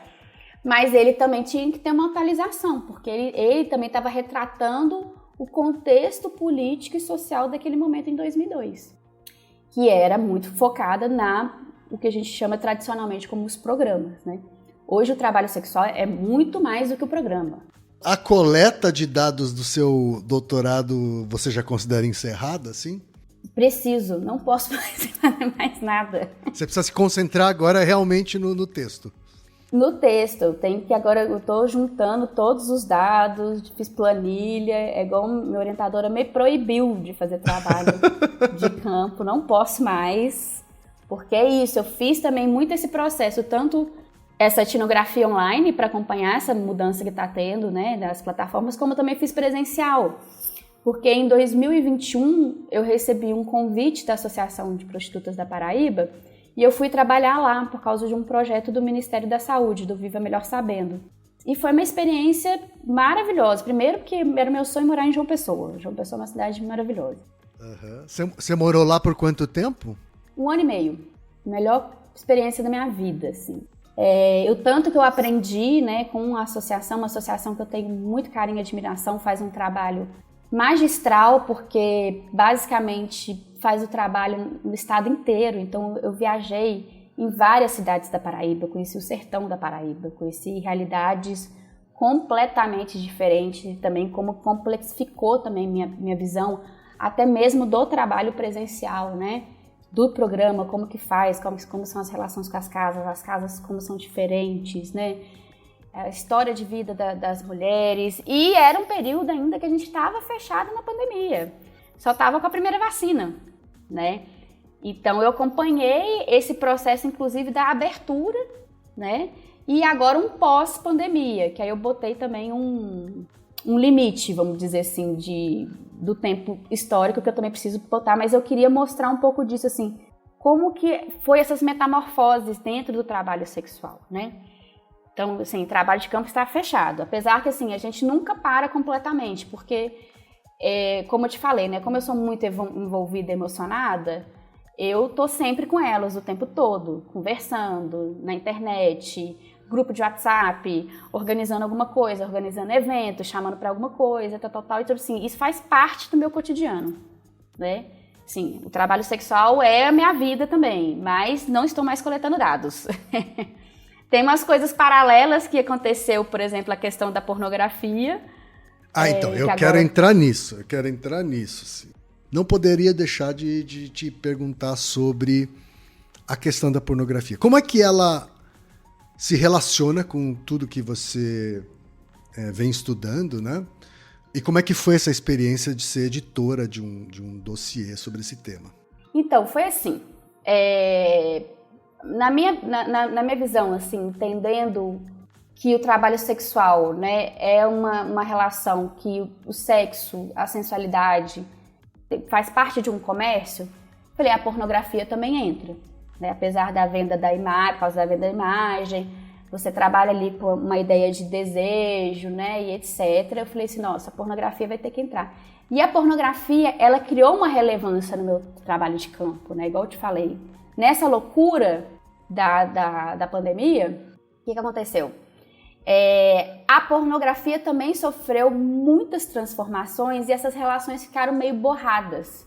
No que sentido que eu tô falando? Antigamente a gente tinha as produtoras, né, a pornografia, assim, também como outro fenômeno social, também passa por mudanças históricas, políticas e etc. Que a gente vai pensar do cinema para fita cassete, locadoras, DVDs, pirataria, até chegar, por exemplo, Web.2 e agora o que a gente tem hoje de plataformas, né? Então, assim, as produtoras foram meio falecendo, né? Porque as pessoas, a partir do momento que a tecnologia ela começa também a ficar mais democrática, essas pessoas começaram a pensar, nossa, em vez de eu ganhar um valor de uma diária, vamos colocar assim que o valor de uma gravação é R$800 a diária, vamos colocar assim, eu posso fazer sozinha e ganhar muito mais dinheiro. Que aí transformou essa ideia dos produtores de conteúdo adulto, 18+, né? Por exemplo, a gente vê a Rita Cadillac fazendo seus próprios vídeos, a Andressa Urach também fazendo seus próprios vídeos. Eu falo isso porque elas são referências, né? Porque elas fizeram muitos filmes, inclusive elas falam isso também em entrevistas, como, por exemplo, que elas fazem não é pornografia, né? Para um pouco desvincular as causas do estigma que tem de fazer vídeo, porque o vídeo faz isso, né? Você vai ficar ali marcada para sempre, né? E aí as pessoas começam a gravar seu próprio conteúdo para vender pornografia. Não fala-se tanto pornografia, mas na verdade está vendendo pornografia. Claro. Você faz usar vídeo, eufemismos assim, né? Como conteúdo adulto ou coisas do gênero. Exatamente. Na verdade você está fazendo pornografia. E aí também muda um pouco a ideia que as pessoas, que eu reparei assim, de quem consome a pornografia, essa ideia de tipo assim, já que ela está fazendo o seu vídeo, então é uma pornografia politicamente correta, porque eu estou ajudando ali uma profissional autônoma, eu não estou alimentando a indústria pornográfica. Então, e as pessoas têm essa coisa, né, principalmente nas redes sociais, de achar que é o real, o que a pessoa está fazendo diariamente, tal, você cria essa relação para tentar amenizar um pouco também dessa culpa de objetificar os outros, né? Só que a pornografia é o oposto, né? A pornografia é feita do quê? Do exagero, não é do real. E também o real é questionável, né? Que não é real. A pessoa tá ali, ela fez um roteiro, ela se programou. Né? Exatamente, tipo assim, é também uma fantasia. Só que essa ideia de você estar ali fazendo por si próprio, né? Faça você mesmo, levou a essa transformação dessa pornografia. E eu falei, nossa, vou ter que botar pornografia. Falei, já não bastasse as coisas que eu estudo já polêmica, agora vamos falar de pornografia, vai botar no caldeirão aí da Carol, né? E eu me aproximei muito de algumas produtoras, de vários atores, atrizes, pornógrafos, pornógrafas. Eu tenho, né, meus amigos, a gente tem até um projeto junto que chama Educação RAT, que é a ideia de fazer uma educação sexual explícita. Porque as pessoas colocam a pornografia nesse lugar, tipo assim, eu aprendi com a pornografia. É óbvio que você aprendeu com a pornografia, porque a ausência também é pedagógica. A gente não tem espaços democráticos, óbvio, cada um com a sua fase e idade para falar sobre, né, sexo, então as pessoas vão aprender mesmo, não só na pornografia, mas na novela. Nossa, eu imagino isso, eu era da época daquela série da TV Cultura, Diário de Adolescente. Sim. Tinha Débora Seco, né, tal. Sim. E aí falava muito, né, sobre sexualidade, primeira vez, mas eu imaginava que minha primeira vez ia ser igual o que acontece ali, que né, não vai doer, você acorda linda, plena no outro dia, e não é assim as coisas, né, tipo... Então, falta esse lado comunicativo mesmo do sexo, essa parte de educação, que é também um dos pontos, assim, de crítica que as pessoas têm da pornografia. E, assim, eu gosto de pornografia, eu consumia, sempre agora fica difícil, né? Todo mundo me pergunta, Carol, você consome pornografia? Eu falei, pra mim tá muito difícil, porque o tipo de pornografia que eu gosto são meus amigos. Aí fica aquela sensação meio chata, sabe? De estar assistindo o filme de alguém, o filme privado de alguém, né? Entendeu? Aí ficou esse momento meio chato, assim, me estimulo sexualmente de outras formas, mas assim, o tipo que eu gosto, assim, tal, que é muito o pessoal da X-Splash que produz, são meus amigos, me adoro. Foi muito engraçado, teve um dia que eu fui pra São Paulo, que eu fui pra fazer um documentário, e aí chegou meu amigo Mário, que é um perfil maravilhoso de um homem, ele discute muito sobre masculinidade, sexo e tal, e ele veio mostrar um filme pra gente, lindo. Aí ficou todo mundo em volta, a gente tomando cerveja e olhando, nossa, mas essa luz ficou bonita. E não sei o que, aí ficou uma sensação muito engraçada, porque a gente tava vendo duas pessoas fazendo sexo, né? E a gente prestando atenção na fotografia. Na fotografia, tipo assim, nossa, esse ficou legal, e se você vai fazer aquilo, não sei o quê. E a gente começou a rir, falou, gente, olha isso, a gente vendo um filme pornográfico comentando os bastidores, né? Porque tem esse processo. Aspectos técnicos, né? Os aspectos técnicos, olha pra você ver, né? Então, assim, e aí eu sou dessa vamos dizer, de uma vertente também até feminista, que acredita que a pornografia pode ser possível, sabe? A gente pode criar ambientes melhores para estimular sexualmente as pessoas, livre de violência, que seja um lugar democrático, sabe? Com consentimento. E é isso que a gente tem que fazer, essa separação, assim. Porque também é um viés moralista tão complicado, que é algo que eu tenho reparado nesse estudo meio paralelo que eu estou fazendo sobre pornografia e masculinidade, que é essa ideia que transita tanto pela questão moral, como também agora pela questão mental, que as pessoas colocam no âmbito patológico.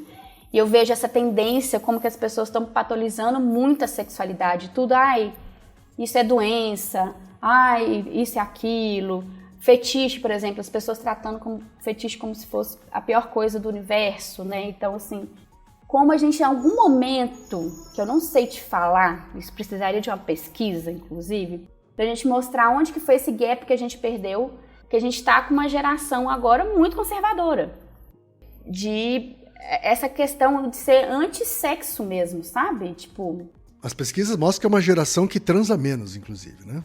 É uma pesquisa, exatamente, é uma geração que transa menos, e essa ideia do sexo mal, sabe? De tipo assim, que me assusta, porque assim, eu vim da geração pós-HIV, né, vamos dizer assim, que é, por exemplo, MTV, era o dia inteiro, camisinha falando de sexo, não sei o que, tal, e agora a gente mal tem campanha para o uso de camisinha, a gente tem índices, principalmente mais jovem, alarmante.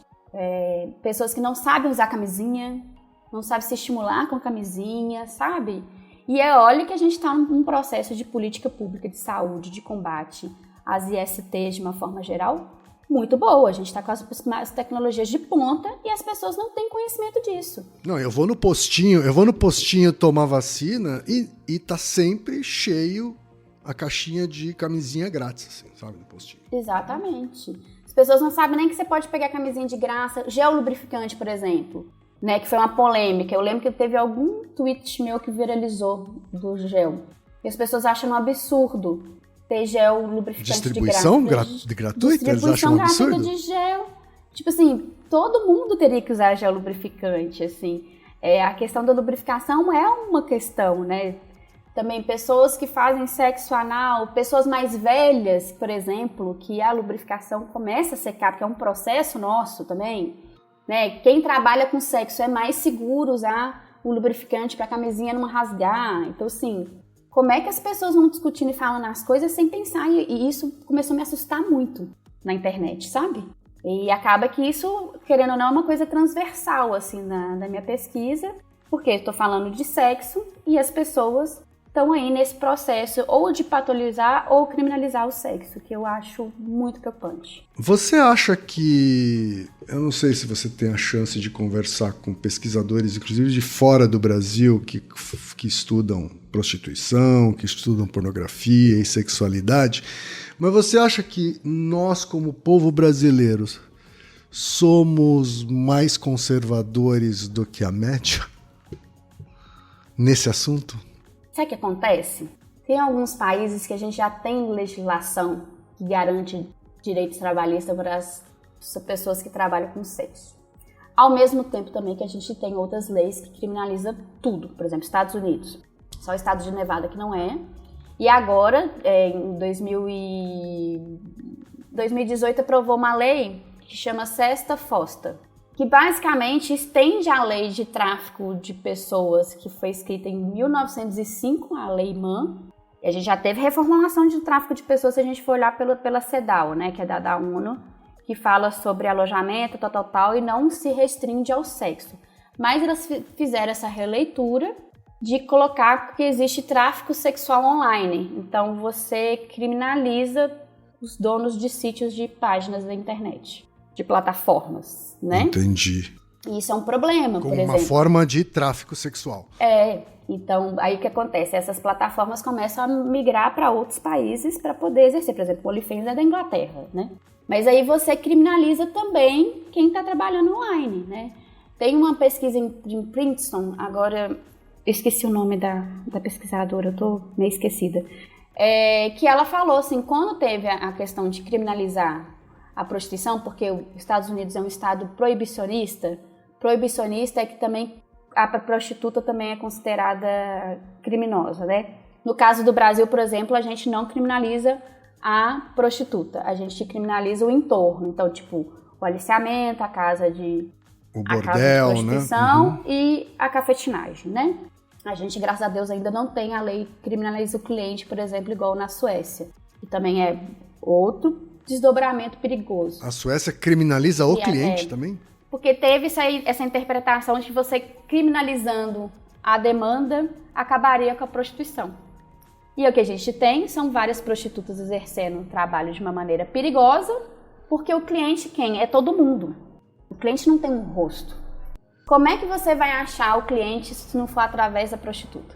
E a dificuldade que elas têm agora, inclusive, de acessar políticas públicas de saúde. Eu tenho duas amigas, uma que está na Suécia, a outra que está na Noruega, são brasileiras e trabalham em organizações internacionais de lá, então eu tenho muito contato com o pessoal, eu recebo muitos reports, o pessoal me chama também para eventos online, e assim, foi latente como que isso impactou na vida das prostitutas, muita perseguição policial, então assim, não acabou, a prostituição só está fazendo por debaixo dos panos. Você está dizendo então, de alguma forma, que por um lado a gente tem muitos atrasos, por outro a gente tem alguns avanços. A gente tem coisas que estão, algumas coisas que são até mais progressistas, vamos dizer assim, do que países mais desenvolvidos. Assim, a gente tem tipo a Nova Zelândia. Uma saúde pública hoje, por exemplo, que fornece PrEPs, né, gratuitamente, assim, para as pessoas.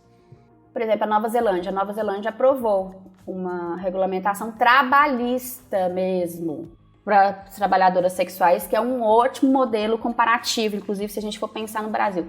No Brasil seria diferente, e eu acho que também é um desafio, porque por causa das formas que se faz trabalho sexual. Tipo assim, as zonas de prostituição são muito diferentes de lugar para lugar. Cada uma tem uma característica específica, então a gente tem que pensar isso com muito cuidado, como que seria, né? Mas a Nova Zelândia conseguiu. Então, assim, você tendo um direito ali garantido, isso diminui um pouco a violência. Então, você já consegue conceber aquilo como algo que é um trabalho. Não é um bom exemplo, né? Mas a gente sabe, na Alemanha e na Holanda também, principalmente, né? O bairro da Luz Vermelha, né? O bairro da Luz Vermelha. Claro, assim, que é uma regulamentação que eu não concordo. Ela é muito mais focada em beneficiar os donos de estabelecimento do que propriamente as trabalhadoras sexuais, né? Mas você já tem um limite ali que você sabe que ali tem pessoas que trabalham, pelo menos tem um pouco desse reconhecimento. Lógico que, como uma regulamentação trabalhista, isso tem que sempre passar por avaliações, né? Por exemplo, igual o trabalho doméstico. Garantiu um direito, mas também produziu outras relações de trabalho. A mesma coisa foi com a Holanda, né? E aí a gente vê como essa questão do sexo ela é um pouco mais discutida nesses lugares, tanto na Holanda, na Alemanha, na Nova Zelândia, até mesmo na Espanha. que a Espanha está nesse processo se vai criminalizar ou não a prostituição. Mas veja só, foi aprovado lá uma política de cuidado. Olha para você ver, cuidado. Que aí alguns tipos de serviços sexuais, as prostitutas são equipares a enfermeiras, como se fossem terapeutas sexuais. Para as pessoas deficientes e etc., que não conseguem se relacionar sexualmente, né, e precisam pagar, então criou-se uma forma de regulamentar isso, né, para garantir o direito sexual dessas pessoas ao acesso ao sexo. Entendi. Isso é interessantíssimo. É um pensamento bem maduro, né, sobre isso. Bem maduro, porque tem essa parte de fato do cuidado. Então você está reconhecendo o trabalho de cuidado dentro do trabalho sexual, né? Isso é importantíssimo, assim. Então, assim, aí você vê a mentalidade um pouco dessas pessoas de também entender o sexo como parte da saúde pública coletiva. Sim. No meio dessas andanças também de internet, entendendo agora esse espaço da pornografia, eu comecei a achar curioso o tanto de perfil de discussão de masculinidade começou a falar sobre pornografia. E eu assustei que o pessoal falando que pornografia vicia. E, gente, eu tô errada aqui, não tô entendendo, assim, porque nunca se chegou a uma conclusão disso. E aí, o mais interessante é como que não só perfis de masculinidade, mas também algumas de mulheres, assim, que se auto-intitulam terapeutas sexuais, não sei o que, tal, e criando terapias para curar as pessoas da pornografia. Eu falei, gente, tem alguma coisa de errado aí que eu não tô entendendo. E aí eu comecei a fazer um levantamento mesmo, até na PubMed, né, tal. Eu falei, gente, isso aqui não existe, onde que o pessoal tá tirando aqui? Pornografia vicia, né? E aí a gente entende o que as pessoas fazem, leituras de pesquisas. Que isso é algo, inclusive, que eu quero depois até fazer um vídeo, assim, que me chama atenção nisso, sabe? Porque você pega uma pesquisa, você tira ela do seu contexto ali, porque, por exemplo, eu fiz o meu mestrado, por exemplo. Aí eu vou publicar um artigo dos resultados desse mestrado, né? Meu mestrado, ele tem um limite, ele tem uma série histórica ali, a metodologia que eu fiz, com quais autores eu dialoguei, com quem eu concordo, com quem eu não concordo, o trabalho de fulana que me ajudou a pensar outra questão, né, como abrir novas perguntas de pesquisa para uma agenda de pesquisa, né? E muitas vezes as pessoas não sabem como ler uma pesquisa. Então, o que acontece? Você tira essa pesquisa do contexto ali, publica uma notícia super sensacionalista como aquilo lá fosse atestar uma verdade absoluta. Então as pessoas pegam pesquisas esporádicas sobre esse estudo do vício em pornografia e começou a falar que isso era viciante, que é a nova droga do século XXI e etc, tal. E eu fiquei muito curiosa, né, de tipo assim, meu Deus, as pessoas estão acreditando nisso. Tipo, a APA não tem consenso, não tá no DSM, não tá no CID. Essa questão do uso das imagens também está no mesmo âmbito da discussão, por exemplo, dos jogos, né? E, enfim. E aí, essas coisas que eu estudo muito, assim, de leitura, eu comecei a fazer essa comparação com outros períodos históricos em que masturbação e tal foi uma questão. E aí, né, me peguei aí com Foucault. Tem o texto da Gayle Rubin também, que é bastante interessante, pensando o sexo, para mostrar das transformações do sexo. E aí eu comecei a analisar essas terapias, vamos dizer, quase de conversão, como que é muito parecido com a ideia da cura gay. E como que esses homens agora estão discutindo a pornografia, e é muito interessante, né? Porque aí eles saem desse lugar de se ver, porque assim, tem uma vertente, né, feminista, da, né, teoria radical, né? Que olha o homem como o sexo, principalmente os homens, como a fonte da opressão, submissão das mulheres, né? Então chegou esse momento em que esses caras, né, esses rapazes, essa nova discussão agora sobre masculinidade, começam a discutir feminismo, querendo quebrar sua masculinidade tóxica, porque para eles a fonte dessa masculinidade tóxica está na pornografia. E aí criam grupos e etc, tal. E foi aí que eu pensei no curso que eu fiz sobre vício e pornografia, para falar um pouco sobre isso, sobre a discussão que se tem dentro da área da psiquiatria, né? Aí eu já fico doida, né? Porque eu já comecei a estudar a história da patologização sexual, das disforias, tal, das nomenclaturas dos manuais. Esses dias eu estava fazendo isso de hobby. Do nada eu estava lá vendo o Christian Dunker falando sobre BDSM e psicanálise. Meu jeito de procrastinar. E aí eu fiz o curso. O pessoal da CUT gostou muito, então teve bastante procura. E aí eles fizeram o convite para mim. Falou, Carol, você não quer fazer uma edição sobre pornografia? Você juntar aí pessoas e falar sobre isso, principalmente essa sua discussão agora que você está falando sobre masculinidade, esse novo lugar político que os homens agora estão se colocando, né, contra a pornografia, né? E eu mostro isso no meu texto, faço uma discussão assim, histórica, como que como Foucault fala, né, na história da sexualidade, como que o sexo vai agindo em ciclos, né? E como a gente vai se falando mais de sexo, apesar de ser dessa parte meio da repressão.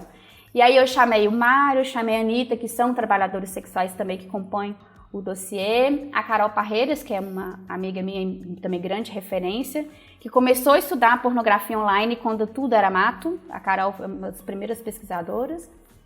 Tem a Annalise, que acabou de estudar essa nova transformação que eu estava comentando com você, desse pornô politicamente correto, que é a visão feminina, o olhar feminino dentro das produções pornográficas, que está tendo bastante.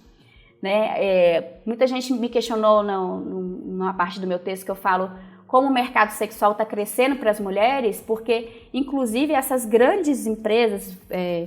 tipo como se fosse Playboy, sabe? Essas grandes plataformas que agora também estão se tornando streaming de pornô, tá enxergando o público feminino, porque sabe que dali é um público que consome. Tanto consome que a gente vê a ascensão que está sendo o mercado sexual, por exemplo, de sex toy, que as mulheres são as maiores consumidoras. E aí eu faço esse paralelo porque me chama muita atenção de como que as mulheres estão cada vez descobrindo mais seu prazer, se colocando nesse lugar também de consumir pornografia, contratar garoto de programa e etc, tal. E os homens estão trabalhando essa noção de sexo a partir da patolização, né? Ou coisas de crimes, enfim, falando sobre pornografia, não sei o que, tal, que é exploração sexual, não sei o que, tal. E não consegue aprofundar essa discussão, sabe? A gente está numa discussão que os caras não conseguem usar uma camisinha sem broxar. E acho que é culpa da pornografia. Eu fiz, inclusive, um fio sobre isso, que eu tinha um menino que é psicólogo, que ele falou que a culpa dos homens não usar a camisinha é pornografia. E eu juntei os dados do Ministério de Saúde, mostrei umas questões, escrevi uma thread lá no Twitter que viralizou. Foi aí que eu romper a bolha, assim, aí começou bastante seguidores assim nas redes. E eu comecei a falar mais sobre isso, né? Porque as pessoas não têm tanto conhecimento, né? Assim, e agora, minha próxima, eu quero fazer esse vídeo para falar sobre assim, como que a gente lê uma pesquisa, né? Que ela não é desfocada. Por exemplo, dentro da discussão acadêmica, a gente tem pessoas que falam contra, que falam a favor, que mostram metodologia e etc, tal, que não é uma verdade absoluta. Ela fala de um contexto, né?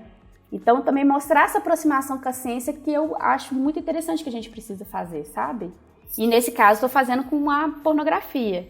E aí, estou fazendo esse projeto paralelo, inclusive vai ter um curso que eu vou dar na CUT na primeira semana de julho sobre masculinidade e pornografia, inclusive. Estou aí planejando, inclusive vou colocar esses dados, colocar também essa discussão e também essa discussão que está sobre essa nova ideia de masculinidade que vem dessa visão da década de 70, que é muito interessante ver essas novas releituras do sexuar, né, que a gente chamava nessa época, e como que os homens estão se colocando nessa discussão, né? Tanto que no título Novos Atores, Velhos Debates, né? De como que esses rapazes estão fazendo essa releitura. E o mais engraçado é a gente que estuda, né? E tem uma questão de gênero, e aí a gente contrapõe, inclusive trabalhadoras sexuais falando, e como que eles não escutam.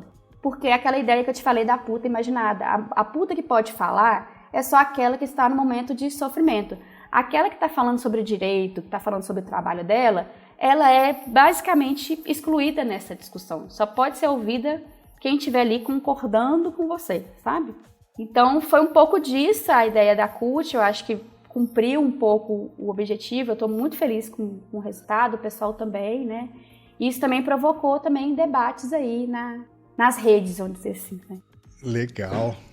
Carol, que bom que existem pessoas como você que estão pesquisando temas que muitas pessoas evitam conversar, né? Que bom que você falou sobre tudo isso aqui, né? A gente tem um episódio, inclusive, no Naruhodô sobre se a pornografia vicia, né? E ela aponta exatamente o que você disse, né? Que as pesquisas não são conclusivas, né? E que vício é uma palavra bem errada, inclusive, para se falar, né? Quando se associa com pornografia, porque o mecanismo é totalmente outro, assim, né? Assim como, enfim, chocolate também não vicia.